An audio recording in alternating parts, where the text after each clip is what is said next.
Hello everyone, this is your brother Satyam Kumar. So आप देखना शुरू कर चुके हैं ट्रूथ इन स्क्रब्स।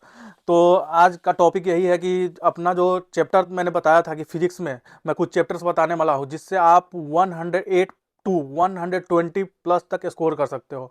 ये चैप्टर्स मैं डेडिकेटली उनके लिए दे रहा हूँ जो लोग अभी फिजिक्स में कुछ भी नहीं पढ़े हो, कुछ भी। हाँ, थोड़ा बहुत उनको फिजिक्स का नॉलेज हो, लाइक उनको इतना पता हो वेक्टर क्या होता है, बेसिक मैथ्स पता हो, यूनिट एंड डायमेंशन पता हो, या इवन ये भी नहीं पता है तो आप सबसे पहले जाइए बेसिक मैथ करिए, वेक्टर करिए, यूनिट एंड डायमेंशन करिए, फिर इस लिस्ट पे आइए।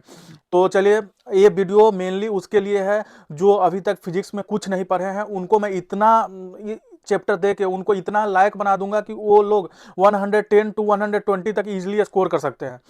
और ये कोई नॉर्मल लिस्ट नहीं है, इसको काफ़ी डिस्कशन के बाद बनाया गया है, काफ़ी रिसर्च किया गया है इस लिस्ट को। लाइक कुछ हमारे दोस्त जो मेडिकल कॉलेज में हैं उनसे भी हेल्प लिया गया, कुछ कोटा के टीचर से भी पूछा गया है।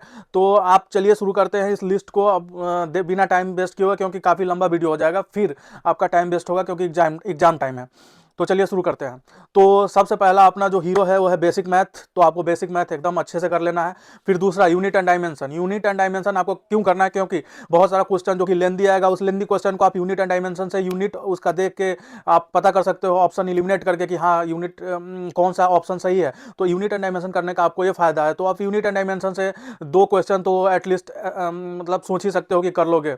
एक डायरेक्ट यूनिट एंड डायमेंशन का कोई क्वेश्चन होगा और एक कहीं ना कहीं से यूनिट एंड डायमेंशन का यूज हो ही जाएगा आपसे। फिर दूसरा नंबर पे जो चैप्टर आता है, दूसरा नहीं इसको पहला बोलो, क्योंकि basic math, unit and dimension, vector जो फिजिक्स है उसका एक टूल है, उसको फिजिक्स को समझने का, फिजिक्स को करने का। तो पहला नंबर पे अपना आ जाता है ऑप्टिक्स। तो ऑप्टिक्स में भी दो ऑप्टिक्स है, एक है रे ऑप्टिक्स और दूसरा है वेव ऑप्टिक्स। तो रे ऑप्टिक्स में सबसे पहले आपको पता होना चाहिए mirror formula. Mirror formula must आपको पता होना चाहिए। उसके बाद मैग्निफिकेशन, जो मैग्निफिकेशन निकालते हैं तो मैग्निफिकेशन पता होना चाहिए। उसके बाद लेंस, लेंस का डिटेल पता होना चाहिए। T I R, T I R बहुत इंपॉर्टेंट टॉपिक है, टोटल इंटरनल रिफ्लेक्शन। तो टोटल इंटरनल रिफ्लेक्शन का एप्लीकेशन भी आता है, तो आपको टी आई आर पता होना चाहिए। Microscope, telescope. देखो माइक्रोस्कोप टेलीस्कोप में सारी चीज़ पढ़ना, बट उसका रिजॉल्विंग पावर जो है वो नीट सिलेबस से एनटीए हटा चुकी है, तो रिजॉल्विंग पावर मत करना माइक्रोस्कोप और टेलीस्कोप का। उसके बाद वेव ऑप्टिक्स पे आते हैं, तो वेव ऑप्टिक्स में वाईडीएससी और पोलराइजेशन देखो इंपॉर्टेंट टॉपिक है। देखो जो अपना ऑप्टिक्स है उसमें रे ऑप्टिक्स, वेव ऑप्टिक्स आपको पूरा करना चाहिए, मेरी मानो तो आप पूरा करो। लेकिन फिर भी बहुत लोग हैं जो बोलेंगे नहीं मैं इतना भी नहीं कर पाऊंगा, तो उनके लिए ये जो मैं सब टॉपिक बता रहा हूँ कि ये जो mirror formula, magnification, lens, TR, microscope, telescope, ये मैं गेस करके बता रहा हूँ कि रे ऑप्टिक्स में इतना बहुत ज्यादा इंपॉर्टेंट टॉपिक है। फिर वेव ऑप्टिक्स में वैसे ही वाईडीएससी एंड पोलराइजेशन आपको कायदे से पूरा चैप्टर करना चाहिए, बट मैं फिर भी स्टिल बता दे रहा हूँ कि ये यहाँ से आपसे अगर नहीं हो पाए तो इतना तो आप पढ़ के ही जाओ जो सब टॉपिक्स है। तो यूनिट एंड डायमेंशन से दो एमसीक्यू एक्सपेक्ट करने के बाद आप ऑप्टिक्स से 5 से 6 एमसीक्यू एक्सपेक्ट कर सकते हो। तो 5 से 6 एमसीक्यू इसमें आएगा ही आएगा जो ऑप्टिक्स वाला पोर्सन है। फिर बात करते हैं second, modern physics. Modern physics में photoelectric effect again most important, de Broglie most important, mass energy relationship, जो मास और एनर्जी का रिलेशनशिप होता है वो वाला, उसका बाद मास डिफेक्ट आपको करना है, फिर बाइंडिंग एनर्जी, फिर फ्यूजन एंड फिजन करना है, हाफ लाइफ करना है, एटम करना है, सेमीकंडक्टर करना है। देखो सेमीकंडक्टर में पहले 3 टॉपिक की बहुत इंपॉर्टेंट हुआ करती थी, जिसमें थी गेट्स, डायोड एंड ट्रांजिस्टर। तो ट्रांजिस्टर को एनटीए ने पूरी तरीके से साफ कर दिया। पहले ट्रांजिस्टर में नॉर्मली क्वेश्चन आता था transistor as a common emitter से, तो अब ट्रांजिस्टर बिल्कुल पूरी तरह से हट चुका है। तो आपको सिर्फ करना है गेट्स। गेट्स क्या? AND gate, OR gate, NAND gate, NOR gate, ये सब क्वेश्चंस गेट्स के होते हैं। उसके बाद सेकंड बात करते हैं डायोड। तो डायोड में आपको क्या क्या करना है? फोटो डायोड, जेनर डायोड और सोलर सेल। तो ये जो आपको मॉडर्न फिजिक्स, आप अगर मॉडर्न फिजिक्स कर लेते हो तो आपको 8 से 10 एमसीक्यू आपके पक्के हो जाएंगे। कभी कभी ज्यादा भी, 8-10 से ज्यादा भी एमसीक्यू मॉडर्न फिजिक्स से आ जाते हैं, वो डिपेंड करता है। उसके बाद नेक्स्ट बात करते हैं third, work energy and power की। तो वर्क एनर्जी पावर में सबसे पहला इंपॉर्टेंट टॉपिक जो है work energy theorem, mechanical energy theorem, power, collision and vertical circular motion.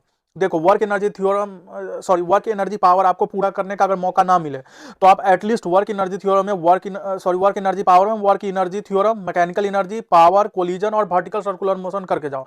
तो अगर आप वर्क एनर्जी पावर कर लेते हो अच्छी तरह से उससे, तो आपको 4 एमसीक्यू पक्के।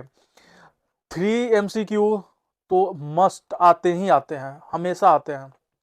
उसका नेक्स्ट बात करते हैं काइनेमेटिक्स। देखो यहाँ पे रखने को मैं थर्मोडायनेमिक्स भी रख सकता था, लेकिन काइनेमेटिक्स इसलिए रख रहा हूँ क्योंकि जब स्टार्टिंग में जो स्टूडेंट्स जाते हैं तो पढ़ते हैं 11th शुरू करते हैं, तो एटलीस्ट वो basic math, vector, unit dimension, kinematics, Newton's laws of motion तक अच्छे से पढ़ते हैं। उसके बाद जब रोटेशन वगैरह आने लगता है तो उनका दिमाग घूमना शुरू होता है, फिर वो पढ़ाई करना छोड़ देते हैं। तो इसलिए मैंने काइनेमेटिक्स रख दिया है। तो काइनेमेटिक्स की बात की जाए तो काइनेमेटिक्स में सबसे पहला हम देखते हैं 1D, वन डायमेंशनल मोशन।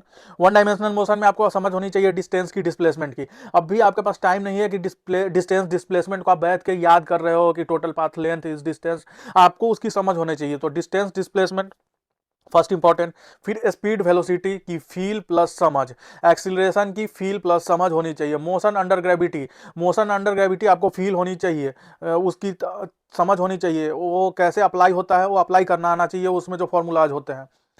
तो इस काइनेमेटिक्स में 1D कर लेते हैं। फिर आते हैं सेकेंड 2D मोशन पे। 2D मोशन में प्रोजेक्टाइल, तो प्रोजेक्टाइल करने के लिए कभी कभी फॉर्मूला प्रोजेक्टाइल का आप भूल जाते हो, तो प्रोजेक्टाइल को दो जो अपना स्पेशियल अरेंजमेंट होता है उसमें उसको ब्रेक कर दिया करो, एक एक्स डायरेक्शन और एक वाई डायरेक्शन का मोशन। तो ऐसे अज्यूम करके बनाओ तो प्रोजेक्टाइल आसानी से हो जाता है। प्रोजेक्टाइल को हमेशा उसके ब्रेक करके बनाओ, तो आप अगर फॉर्मूला भूल भी जाते हो तो प्रोजेक्टाइल अच्छे से हो जाएगा। फिर है uniform circular motion. Uniform circular motion अच्छे से कर लेना, इसकी क्वेश्चन काफ़ी आती है। उसका रिलेटिव वेलोसिटी, रिलेटिव वेलोसिटी में रेनमैन प्रॉब्लम और बोट प्रॉब्लम काफ़ी अच्छी खासी पूछी जाती है। तो काइनेमेटिक्स में MCQ आएंगे आपको 4 से 5, 4 तो फिक्स है, 5-6 भी आ सकते हैं। तो एटलीस्ट आप काइनेमेटिक्स अच्छे से कर लें। उसके बाद बात करते हैं इलेक्ट्रोस्टैटिक्स की। इलेक्ट्रोस्टैटिक्स में सबसे पहला इलेक्ट्रोस्टैटिक फोर्स ऑफ अट्रैक्शन, तो फोर्स करें, फील्ड करें, फिर इलेक्ट्रिक पोटेंशियल करें। देखो फोर्स का जो क्वेश्चन है आता है, जैसे दो चार्ज है क्यू क्यू, दो चार्ज के बीच में आपस में क्या अट्रैक्शन है, तो एक उसके बीच में फोर्स निकालता है। और इसी क्वेश्चन में क्या कर देगा, आपको ट्विस्ट करेगा कि मैंने इस चार्ज से लेके क्यू माइनस Q/2 चार्ज निकाल लिया, तो अब इस दोनों के बीच में क्या फोर्स ऑफ अट्रैक्शन है उसका रेशियो बताओ, या कितना फोर्स ऑफ अट्रैक्शन घटेगा या बढ़ेगा। तो इस टाइप का क्वेश्चन आता है इलेक्ट्रोस्टैट के फोर्स वाले पार्टिकुलर टॉपिक से। उसके बाद इलेक्ट्रिक फील्ड कर लीजिए, फिर पोटेंशियल कर लीजिए, इलेक्ट्रिक पोटेंशियल। उसके बाद गॉस लॉ, गॉस लॉ बहुत इंपॉर्टेंट है, गॉस लॉ को अच्छा से करें, इसका एप्लीकेशन भी काफ़ी है। उसके बाद dipole in uniform field, uniform field में जो डाइपोल होता है उसको अच्छे से कर लें। ये भी आपको 4 MCQ दे के जाएगा, 4 MCQ दे के जाएगा। हाँ, इसमें आप अगर कैपेसिटर कर लेते हो, इलेक्ट्रोस्टैट के साथ अगर कैपेसिटर कर लेते हो तो 4 MCQ से बढ़ के ये 5 से 6 MCQ भी दे सकता है आपको। तो आप इलेक्ट्रोस्टैट के साथ कैपेसिटर कर लो। कैपेसिटर छोटा सा चैप्टर है, इलेक्ट्रोस्टैट करने के बाद इजीली हो सकता है। हाँ, इलेक्ट्रोस्टैट मैं मानता हूँ थोड़ा सा लेंदी चैप्टर है, बट स्टिल अच्छा मार्क्स आपको दे के जाएगा, अच्छी समझ देगा एक। उसके बाद नेक्स्ट आते हैं अपन इलेक्ट्रिक करंट पे। तो देखो इलेक्ट्रिक करंट में वेरिएशन ऑफ रेसिस्टेंस से क्वेश्चन आता है काफ़ी। तो वेरिएशन ऑफ रेसिस्टेंस से कैसे क्वेश्चन आता है, जैसे जो एक वायर है उसको स्ट्रेच कर दिया, उसको कट कर दिया, उसका रेडियस 2 गुना कर दिया, 2 टाइम्स बढ़ा दिया, या उसका रेडियस हाफ कर दिया, क्रॉस सेक्शन एरिया के साथ कुछ किया, तो वेरिएशन ऑफ रेसिस्टेंस का क्वेश्चन इस टाइप का आता है। फिर इलेक्ट्रिक इंस्ट्रूमेंट में galvanometer, ammeter, voltmeter, meter bridge और बीट स्टोन ब्रिज भी काफ़ी इंपॉर्टेंट है, और पावर।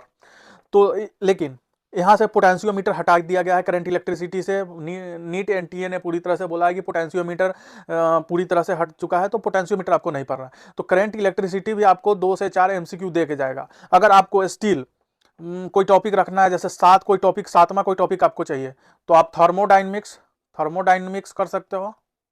थर्मोडाइनमिक्स जो 4 MCQ तक देगा। और 8th नंबर आप क्या कर सकते हो, 8th नंबर आप कर सकते हो अल्टरनेटिंग करंट।